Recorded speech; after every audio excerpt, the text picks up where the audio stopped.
Hello friends, this is Akriti and welcome to my YouTube channel.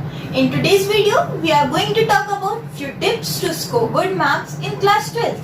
But before that, let me introduce you about myself. I am Akriti Patoria and recently I am a pass out of class 12 from Kendriya Vidyalaya Badkuri situated in Chhindwara district of Madhya Pradesh. I have scored 95% in class 12th with 95 marks in all 5 subjects. I have also scored 94% in my class 10th with 100 out of 100 in social science. So without any delay, let's begin this video. So the first tip which I would suggest you all to score good marks is begin today. सबसे important होता है कि आप शुरुआत कब करते हैं. यदि आपने सही टाइम पर शुरुआत की है तो no one can stop you from scoring good. So begin today. जिस अच्छा मुहूर्त है. Then second tip is avoid distractions. ये डिस्ट्रैक्शंस कोई भी हो सकते हैं. It can be your mobile phone, it can be your friends, family, relatives, anyone can be your distractions. Talking about your mobile phones, आज के एरा में WhatsApp, Facebook, Instagram, Twitter, mobile games, PUBG, Free Fire क्या नहीं आ गया है. This all keeps doing the work of distracting you. ये आपको अपने पढ़ाई से डिस्ट्रैक्ट करते हैं. आप चाहकर भी कंसंट्रेट नहीं कर पाते हैं. So what all you need to do is stay away from them. इन चीजों से आपको दूर रहना है. Distractions can be your friends also. अभी आपके पास 50 फ्रेंड्स हैं. एग्जाम के बाद आपकी बोर्ड एग्जाम जब होगी उसके बाद you out of 50 you have 10 friends. उसके बाद जब आप फर्स्ट ईयर में एंटर करोगे यू विल हैव 5 फ्रेंड्स. कुछ साल बाद, 1 या 2 साल बाद आपके पास सिर्फ 1 या 2 फ्रेंड होंगे जिनके साथ आप टच में रहोगे या 1-2 साल में आपकी उनसे मुलाकात होगी. Mark my word, this is a true reality. So stay away from this friends. क्योंकि जो आपके साथ जाने ही नहीं है उनके साथ आप अपना कीमती समय कैसे बर्बाद कर सकते हो. क्योंकि ये 12th क्लास का टाइम सच में बहुत इंपॉर्टेंट होता है. नेक्स्ट है अपने फैमिली, आपके रिलेटिव्स, फैमिली में छोटे भाई बहन लड़ाई करते हैं, आपको उनसे दूर रहना है. उनकी लड़ाई पर आपको इंटरफेयर नहीं करना है. What you have to do is to concentrate on your studies. कुछ रिलेटिव्स भी होते हैं जिनसे आप कभी कभी डिस्ट्रैक्ट हो जाते हैं, तो उनसे भी आपको थोड़ा सा डिस्टेंस बना लेना है. Then next step is make daily time table. I have seen students की इतना कॉम्प्लिकेटेड सा टाइम टेबल बना लेते हैं which they are not able to follow at all. कि भाई मैं इतने घंटे मैथ्स पढ़ूंगा, इतने घंटे फिजिक्स पढ़ूंगा. नहीं होता है. आप 1 दिन 2 दिन कर पाएंगे, third day you will not be able to follow that. So what all you have to do is before going to bed make a small timetable. कल मैं उठूंगा, मुझे ये पर्टिकुलर चैप्टर की इंग्लिश में रीडिंग करनी है, ये पर्टिकुलर नोट्स कर मुझे फिजिक्स में पढ़ने हैं, ये 2-3 एक्सरसाइज मुझे मैथ्स में करनी है. इस तरह से आप अपना एक टाइम टेबल शॉर्ट बना लीजिए. It's not a time table, it's a target you are setting for yourself. अभी चीज आप पे डिपेंड करती है कि आप अपना ये टारगेट 2 आवर्स में कंप्लीट करते हैं या आपको इसके लिए पूरी रात लग जाती है. You can't sleep before doing that target. So it's really important to set a target for every day. Next step is for studying sit on a table and a chair. क्योंकि आपका कंसंट्रेशन बनाने में ये आपकी बहुत help करते हैं. If you are sitting on a table and chair it will really help you. एक फोकस आपका बन जाता है, अंदर से एक फीलिंग होती है, एक एनर्जी होती है कि मैं पढ़ने के लिए बैठा हूं, मुझे पढ़ना है. Next step is keep writing while studying. पढ़ते हुए लिखना बहुत जरूरी है. जब आपके एक से ज्यादा सेंसेस काम करते हैं you are really able to focus on studies.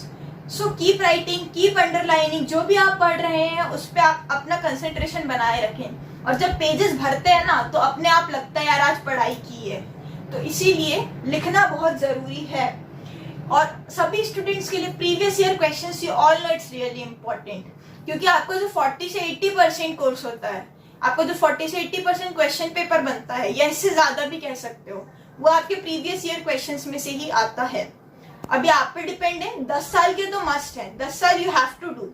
10 years paper you have to do. इससे ज्यादा आप कर सकते हो. 15 years you can go for. 20 years you can go for. आप जितना ज्यादा कर सकते हो do it. It will really help you. Then revision. Revision is really important क्योंकि आपके पास इतना वास्ट सिलेबस होता है. You are not able to memorise them in a single read.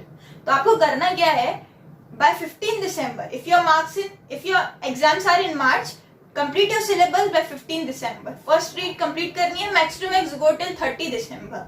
उसके बाद जो आपके पास 2 या 2.5 महीने का समय बचता है, in that you make 2 to 4 reads और इवन मोर देन दैट. इतने आपको रिविजन उसमें कर लेने हैं जिससे कि आपको सारा कुछ याद हो जाए. You will able to memorise everything. तो वो बहुत इंपॉर्टेंट होता है कि आप अपना रिविजन कंप्लीट करें. Next tip is don't depend on anyone. आपको अपने टीचर्स पे, ट्यूशन टीचर्स पे, रेफरेंसेस पे, कुछ पे भी डिपेंड नहीं होना है. जो आपका सोल सिलेबस है, you have to study that. और ये if you are having any doubt, go online. क्योंकि आज के जमाने में बहुत कम लोग ऐसे होंगे who are not using smartphones. YouTube सबके पास होता है, गूगल सर्च सबके पास होता है. You can go there, you can search, you can grasp the thing which you need from that. इसीलिए go online, don't depend on anybody. Then you can make flow charts, small chart papers with formula, notes. ऐसी चीजें सब आप छोटी छोटी बनाकर रखिए, जिससे कि आप जब कभी भी कहीं पर बैठे हुए हैं, if you want to study, you can open that, study that. फॉर्मूले सबको याद करना बहुत जरूरी होता है 12th क्लास में, क्योंकि विदाउट फॉर्मूले बहुत सारे ऐसे प्रॉब्लम्स होते हैं which you are not able to solve. आपको आता है, but if you don't know the formula, you will not be able to start. So फॉर्मूले जरूर याद करेंगे. Next tip is, but it's additional tip पर इंपॉर्टेंट है, आपकी handwriting. If you are focusing 99% on your studies, give 1% focus to your handwriting. बहुत जरूरी नहीं है, बट यस इट्स इंपॉर्टेंट, क्योंकि जो आपका चेकर होता है उसके माइंड में आपकी हैंड राइटिंग का एक इम्पैक्ट पड़ता है कि गंदी गंदी कॉपियां आ रही है, एक सुंदर सी हैंड राइटिंग वाली कॉपी आ जाएगी तो वो ध्यान से देखेगा कि हाँ ये बच्चे की राइटिंग अच्छी है, वो ध्यान से पढ़ेगा. इसीलिए आपको हैंड राइटिंग पर थोड़ा सा फोकस देना है. सुधर रही है, इट्स गुड. नहीं सुधर रही है, कोई बड़ा इशू नहीं है. Next tip is keep an indoor sport for refreshment. ये आपकी खुशी के लिए बात है कि आपको एक इंडोर स्पोर्ट भी अपने रिफ्रेशमेंट के लिए रखना है.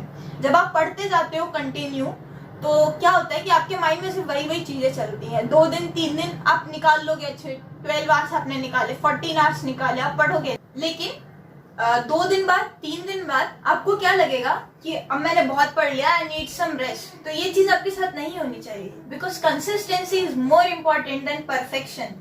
आपको कंसिस्टेंट रहना है. इसीलिए I am suggesting to keep an indoor sport, even it can be outdoor. You can keep a sport for your refreshment. It can be table tennis, it can be badminton, it can be chess और any other sport of your choice. So tell me your favourite sports in the comment section. Then the next tip and the last tip, which is really important for everybody, be super positive, be motivated. Also, if you like this video and if you have any query regarding this video, you can tell it to me in the comment section. I will surely reply you all. And soon the part 2 of this video will also be released. जिसमें हम बात करेंगे subject wise हमें किस subject की कैसे study करनी है. लाइक यू हैव इंग्लिश, आपको इंग्लिश को कैसे पढ़ना है. यू हैव फिजिक्स, आपको फिजिक्स में क्या क्या इंपॉर्टेंट चीजें हैं, क्या क्या पढ़ना है जिससे कि आप बहुत अच्छा स्कोर एक बना सकें. मैथ्स है आपका, केमिस्ट्री, आपके जो भी सब्जेक्ट्स हैं, you will get the special tips to study that in the next video. So keep watching my videos, and if this video was helpful to you in any aspect, please like, share and subscribe to my channel. Thank you very much. Stay home, stay safe.